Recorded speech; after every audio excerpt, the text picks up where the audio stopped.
Toda la historia es una mentira. La humanidad no fue a la luna como héroes.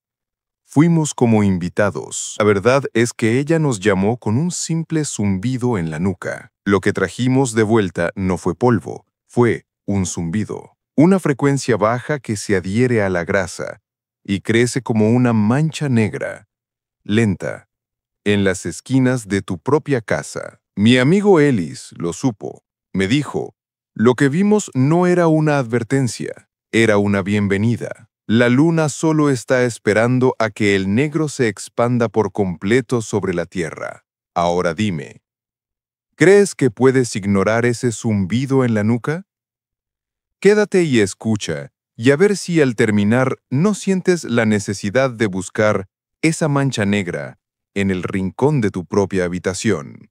Tengo las yemas de los dedos marcadas, no con tinta, no con quemaduras, con surcos, 4 líneas paralelas, cada una a 3 milímetros, como si alguien hubiera templado un resorte allí dentro y nunca lo aflojara. Es lo que te deja apretar miles de tuercas por una llave de vaso del 10, siempre con la misma mano, siempre con la misma presión.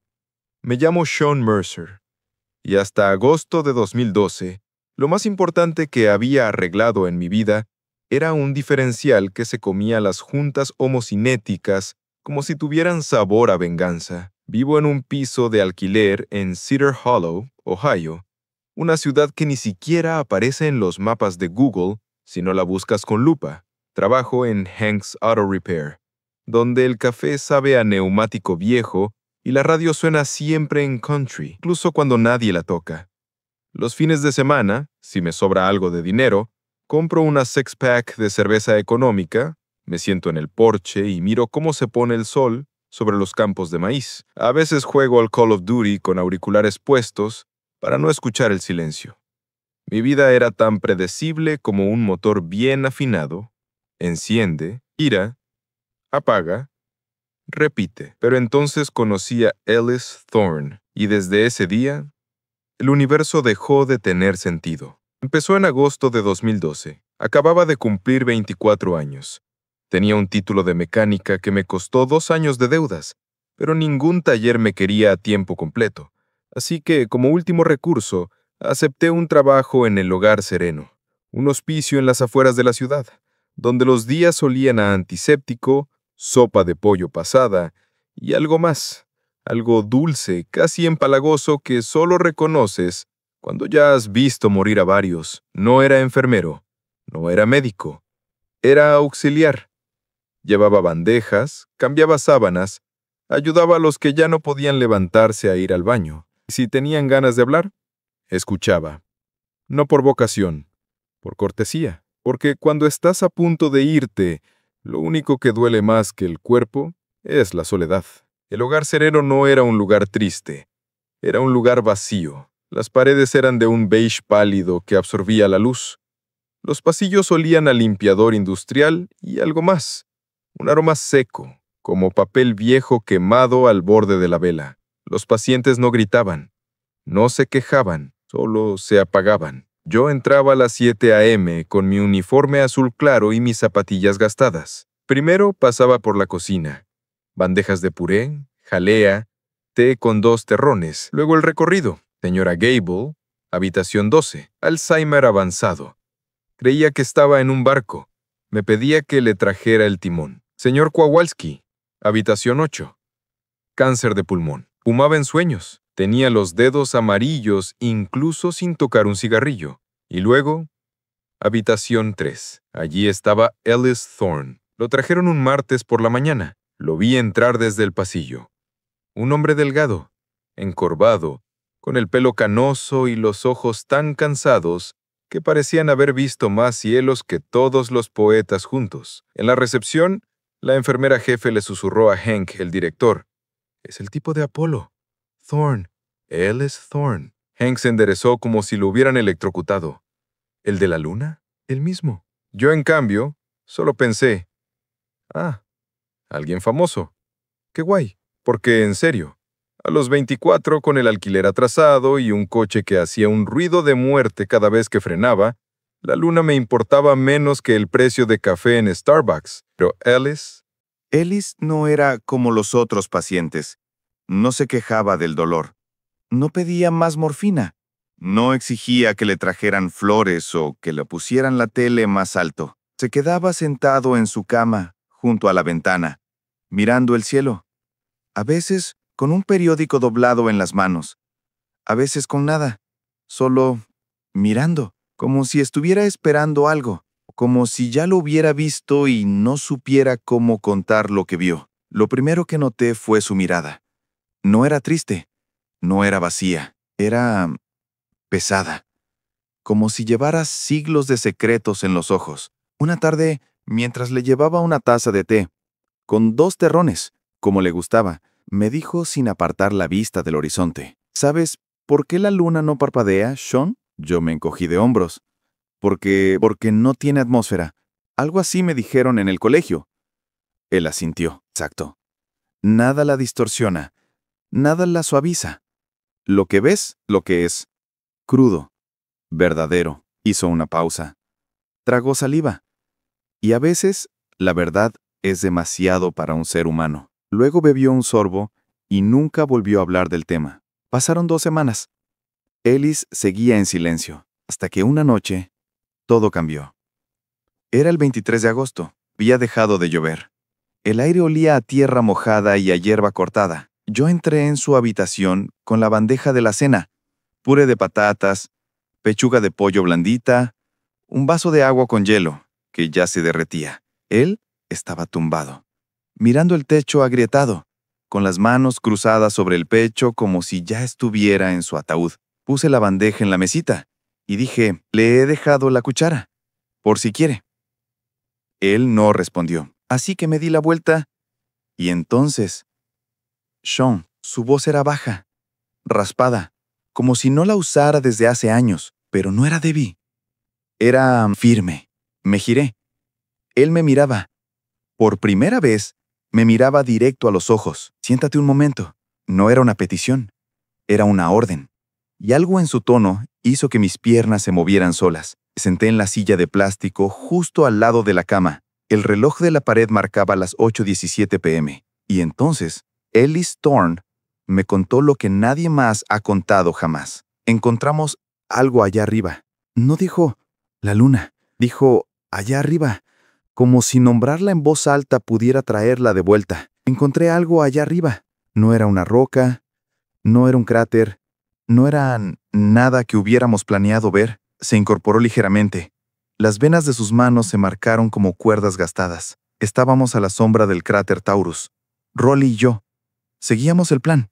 Recoger muestras, plantar la bandera, hacer las fotos, todo perfectamente coreografiado. Hizo una pausa, tragó saliva, y entonces vimos un destello.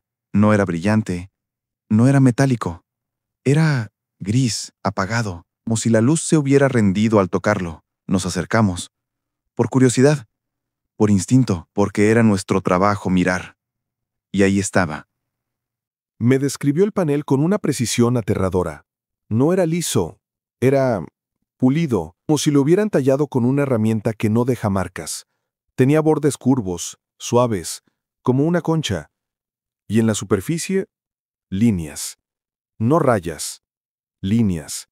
Profundas, nítidas, como si alguien hubiera grabado un lenguaje con un láser frío. Lo tocamos con los guantes. Estaba frío, pero no como el hielo, como el vacío, como si no tuviera temperatura, porque no pertenecía a nuestro tiempo. Intentamos cavar alrededor. Usamos el cuchillo de muestras, pero estaba hundido, 5 metros, quizás más. No era un objeto caído, estaba anclado. Entonces, los hilos. Delgados, negros, como filamentos de carbón fundido. Salían de los bordes del panel y se hundían en el regolito. Se movían. No por el viento, porque no había viento. Se movían como si buscaran resonancia. Uno rozó el guante de Rolly y entonces empezó a vibrar, a zumbar. No en los oídos, en la cabeza. Como si alguien estuviera susurrando en un idioma que no conoces, pero que tu cerebro entiende de todos modos. Ellis cerró los ojos. Ruli soltó el cuchillo. Me miró. Y en sus ojos no había miedo, había reconocimiento. Como si por un segundo hubiera recordado algo que nunca supo, pero que su cuerpo aún recordaba. Entonces llegó Houston. La voz en el auricular no era la de Capcom, era otra, más grave, más urgente. Ellis imitaba el tono, y su voz se volvió una rasgadura en la oscuridad. Thorne, Vega, deténganse ahora. ¿Qué ocurre? Pregunté. No lo toquen más, no lo filmen, no lo mencionen, vuelvan al módulo, ahora. Y entonces la voz se quebró y dijo algo que nunca olvidaré. Esto no es para ustedes. Le pregunté por qué me lo contaba ahora. Él me miró. Y por primera vez vi lágrimas en sus ojos, porque ya no puedo cargarlo solo, porque llevo 43 años sintiendo cómo crece, cómo se extiende, y ahora lo siento en la tierra. No fue una infección, Son. Fue una sincronización. El panel no me tocó. Me registró, como un radar lento, y yo fui su primer eco. Pero los ecos se desvanecen si no hay alguien que los repita. Necesitaba que alguien más lo escuchara. No con los oídos, con el miedo, con la curiosidad, con la estupidez de mirar 2 veces. Hizo una pausa. No eres el siguiente, eres el segundo. Y los segundos siempre se estabilizan más rápido. No es una cosa en la luna, Sean. Es una semilla, y alguien la regó. Ellis murió 2 días después. El 25 de agosto, a las 3:47 a.m. Yo estaba de turno, pero no entré. No me atreví. Me quedé en el pasillo con la bandeja de la mañana en las manos, escuchando el silencio que vino después del último latido. Y cuando el médico salió y dijo, «Ha fallecido», sentí que algo más había muerto. Algo que ni siquiera sabía que estaba vivo. Esa noche, volví a casa. Me senté en la sala, abrí una cerveza, puse la tele, pero no podía dejar de pensar en los hilos, en el zumbido, en esa voz. Esto no es para ustedes. Y entonces lo oí. Un sonido bajo, como un motor distante, pero no venía de la calle, venía de dentro de la pared. Me levanté. Puse la oreja en el yeso frío del pasillo y allí estaba. Un siseo. Suave, rítmico, como una respiración.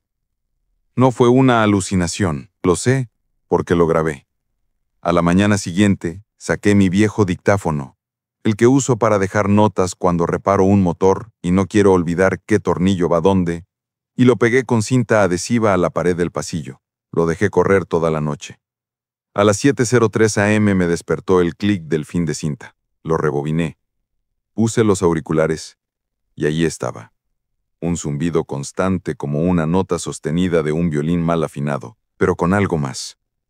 Un latido, no del corazón, más profundo, como si la casa misma tuviera un pulso, y entre los latidos, un susurro, sonidos, como alguien intentando hablar con la boca llena de agua. Me quité los auriculares. Me temblaban las manos. Esto no es para ustedes. Ellis no estaba loco, estaba advertido. Y ahora, yo lo había escuchado. Esa misma tarde, fui a Hank's Auto Repair. Necesitaba anormalidad. El olor a grasa, el ruido de las llaves inglesas, la radio en country. Pero cuando entré, Hank no estaba en su escritorio. Estaba en el taller, agachado junto a un Ford Mustang del 78, con una linterna en la boca y una llave de tubo en la mano. «Hank», dije. Él levantó la vista. Se quitó la linterna de la boca. «Sean, ¿qué haces aquí? Pensé que estabas en el hospicio». Me dieron el día libre. Ellis murió anoche. Hank se enderezó lentamente. Se limpió las manos en un trapo negro. «Mierda. Lo siento, chico». Sí. Hubo un silencio. El motor del Mustang goteaba aceite en un balde. «¿Quieres un café?», preguntó Hank. «Sí, por favor». Me siguió a la oficina. Mientras servía el café, negro o amargo, como siempre, me miró de reojo. «¿Estás bien, Sean?» «¿Por qué lo preguntas?» «Porque estás pálido y tienes las manos frías». No le dije lo del zumbido. Le dije que no había dormido, que los últimos días en el hospicio habían sido intensos. Él asintió. Ellis era un tipo raro, ¿no? Sí, pero bueno, era humano. Claro, me pasó la taza. Oye, antes de que muriera, ¿te dijo algo? Me quedé helado. ¿Por qué? Hank se encogió de hombros. Por curiosidad. La gente famosa, antes de irse, a veces sueltan cosas raras, como si ya no les importara el secreto. ¿Qué clases de secretos? Cosas de la luna. La NASA siempre ha tenido mierda oculta. ¿Tú crees eso? Hank se rió. Una risa seca, sin alegría. ¿Has visto los videos de Apolo 11? El salto de Armstrong no parece gravedad lunar. Parece un set con cables. Y las sombras no coinciden. Es perspectiva, dije, repitiendo lo que había leído 1000 veces. Claro, perspectiva. Me miró fijamente. Pero si un día te cuentan algo que no cuadre, no lo descartes, ¿vale? A veces la locura es la única forma que tiene la verdad de entrar. No entendí lo que quiso decir hasta semanas después. Esa noche, soñé con la luna. No era el paisaje de las fotos. Era vivo. El regolito se movía. Ondulaba como agua negra. Y en el centro, el panel, pero ahora era gigantesco, del tamaño de un estadio. Y de él salían miles de hilos. Se extendían por la superficie. Se hundían en los cráteres. Uno venía directo hacia mí. Me desperté gritando. La habitación olía a podrido, y en la almohada, una mancha negra. Pequeña, húmeda. La toqué con el dedo. Estaba fría, como metal recién sacado del congelador. La limpié con una toalla, pero al día siguiente, estaba de vuelta. Empecé a investigar, no en Google, en los rincones oscuros, foros olvidados, archivos cifrados, y encontré algo que me heló la sangre. En 1970, un laboratorio de la NASA en Houston quemó 3 contenedores enteros de muestras lunares. El informe decía, contaminación biológica no identificada, pero un técnico, en una entrevista anónima años después, dijo, no era biología, era tejido, se expandía, se adhería, alimentaba de la humedad del aire. Tratamos de contenerlo, pero se metió en las grietas del suelo. Lo último que vi antes de que prendieran fuego fue un hilo saliendo del drenaje. Busqué más. Encontré un post en un foro ruso, fechado en 2003, titulado El panel gris de Taurus Littrow. El usuario Cosmic Watcher 73 decía que su abuelo había trabajado en el programa Apolo como ingeniero de comunicaciones, que una noche, en 1969, recibió una llamada directa de Houston. No era Capcom, era un hombre con voz ronca que le dijo, borre las últimas 14 minutos de la banda de audio, use la cinta de respaldo. No pregunte, solo hágalo. Al día siguiente, el abuelo vio las noticias, vio a Armstrong caminando, vio la bandera, pero en la transmisión no había sonido durante 14 minutos. La NASA dijo que fue una interferencia técnica, pero el abuelo sabía la verdad. En el post había una foto, borrosa, en blanco y negro, mostraba el borde de un cráter, y allí, medio enterrado, el panel gris, liso, pulido, con líneas finas como grabadas con láser, y de su borde, hilos negros. El post fue borrado 23 minutos después, pero yo lo guardé.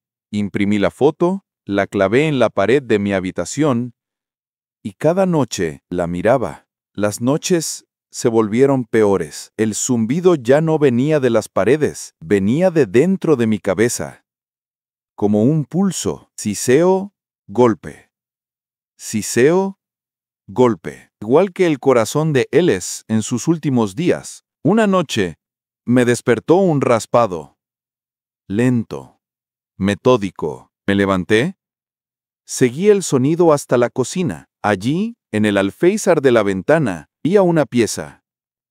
No era metal, no era piedra, era piel seca, arrugada, como de cuero viejo, pero cuando la toqué con las pinzas, tembló y de su borde salió un hilo negro. Se movió hacia mi mano, lo dejé caer. Lo quemé en el fregadero. El humo era negro, ácido, y el metal quedó marcado como si el fuego lo hubiera mordido. Empecé a ver el coche negro, un sedán antiguo, sin matrícula, aparcado al final de mi calle, siempre con una silueta dentro. Una noche no pude más. Salí, caminé hacia él. Llegué a 3 metros, y entonces las luces del coche se encendieron, pero no eran amarillas. Eran grises, como la luz de la luna. Y la carrocería no reflejaba. Absorbía, como el panel. Me di la vuelta. Corrí. Y cuando miré atrás, el coche ya no estaba, pero en el suelo, un rastro de manchas negras. Llevaba hasta mi puerta. El clímax llegó en el parque. Era de noche. Lloviznaba. Caminaba a casa intentando no pensar. Y entonces, un crujido. No de ramas, de huesos. Me giré, y allí estaba. Una figura. Alta, delgada, demasiado delgada. No tenía rostro, solo un agujero. Negro, profundo. Y de él salían hilos. Se movían, se retorcían, y uno apuntaba directo a mí. No corrí, no pude, me paralicé. Y entonces oí el zumbido, no como sonido, como una presión, como si alguien hubiera girado una llave en la base de mi cráneo. Y en medio de esa presión, no palabras, una impronta, una onda de pensamiento que no era mía, pero que mi cerebro, en desesperación, tradujo a lo único que entiende: lenguaje. Así que creí oír: ya estás despierto, pero ahora lo sé. No era una frase. Era un cambio de fase, como cuando el aceite se separa del agua, o cuando una soldadura se enfría y se endurece. Yo no desperté, me estabilicé. Y esa estabilidad es el primer paso antes de la replicación. Hoy, 3 años después, vivo en una cabaña en Vermont, sin internet, sin celular, sin televisión. Las paredes no están forradas de hojalata nueva. Están cubiertas con chapas de escape de camiones desguazados, dobladas, soldadas con antorcha portátil, selladas con grasa de litio que saqué de los viejos ejes de Hanks. Las ventanas no tienen plomo comprado. Tienen placas de batería industrial, las que usábamos para los camiones eléctricos del 92, las que nadie quería y estaban apiladas en un rincón del taller. Las desarmé una por una. El plomo no brilla. Está oxidado, pesado, muerto. Pero cuando lo puse entre la pared y yo, el susurro se volvió distante, como si alguien hubiera girado una llave en la base de mi cráneo. Aprendí por ensayo y error. Donde hay grasa, las manchas negras no se adhieren. Donde hay metal continuo, el zumbido se atenúa. Donde hay aire libre, ella entra. Así que sellé cada grieta, cada rendija, cada respiradero. Pero aún lo oigo, el zumbido. Más fuerte cada noche. Y cada mañana encuentro una nueva marca. En la puerta, en el suelo, en mis manos, pequeñas, negras, creciendo. Ellis no estaba advertido, y yo fui lo suficientemente tonto como para escucharlo, porque ahora entiendo la verdad. No fuimos a la luna, ella nos llamó. Y cuando Ellis y Rolly miraron demasiado tiempo, abrieron la puerta, no para entrar, para que algo saliera. Y estás escuchando esto, probablemente ya lo hayas sentido. Ese zumbido en la nuca, esa mancha negra que aparece y desaparece, esa sensación de que algo te está mirando desde dentro de tus propios ojos. No corras, no grites, solo recuerda lo que Ellis me dijo aquella noche. Lo que vimos no era una advertencia, era una bienvenida. Y si sientes que algo te está llamando, No respondas. La cinta sigue grabando. 23 segundos de viento, luego un sonido nuevo. Un pulso bajo, estable a 1.42 Hz, la frecuencia del hidrógeno neutro. Se repite 87 veces, luego silencio absoluto. 87. El número de veces que el corazón de un humano late en un minuto en reposo. El número de días entre el primer contacto y la primera mancha. El número de años desde que ella nos llamó hasta que uno de nosotros por fin escuchó. Transmisión recibida. Has llegado al final de esta frecuencia, pero la señal de radio Sci-Fi 88.7 nunca se detiene. ¿Te atreves a sintonizar más historias? Suscríbete para no perderte la próxima transmisión de horror cósmico.